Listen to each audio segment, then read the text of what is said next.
Hey everybody, welcome back to Art Day with me, Mrs. J, and today we're going to do another edition of Marker Magic. So today what you're going to need, markers, because we did say Marker Magic, maybe a Q-tip or a paintbrush, and a little bit of water and a piece of paper. And I'm going to show you how to take your markers and use them to create a watercolor look on your paper.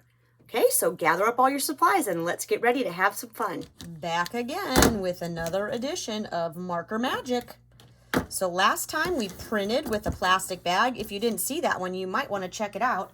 This time we are going to use those markers almost like watercolor paint. So we're going to draw first. If you have a paintbrush, that will work great. If not, you could use a Q-tip. You could use your finger or a brush. So here's what I'm going to do. I'm going to make some shapes and just show you how this works. I'm not filling them in, but I am going to make my line thick with the fat side of my marker. Okay, and I'm going to show you how you can do this with different colors. I could even draw a picture.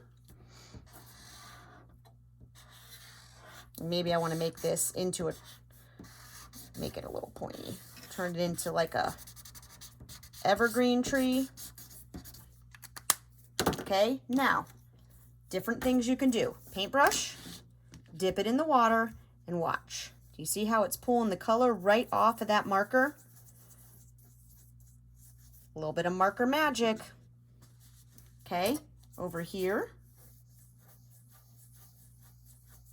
Same thing. Okay, I can even still use a little bit of the color afterwards. You can use a Q-tip. Okay, same thing. You're just going to rub that color. Now, this one's a little messier, but I'm pretty sure it'll still work. If you take your finger and you wet your finger and you just rub it. Now, to take this one step further, one more thing. If you have ever done watercolor resist in your classroom, so it's kind of like a magic drawing. If I use a white paper and I'm going to draw a little picture on my paper.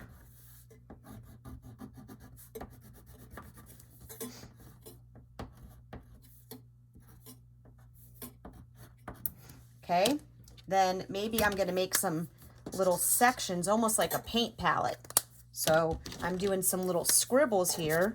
I'm going to wet those with my painting tool, whatever it is that you decide to use.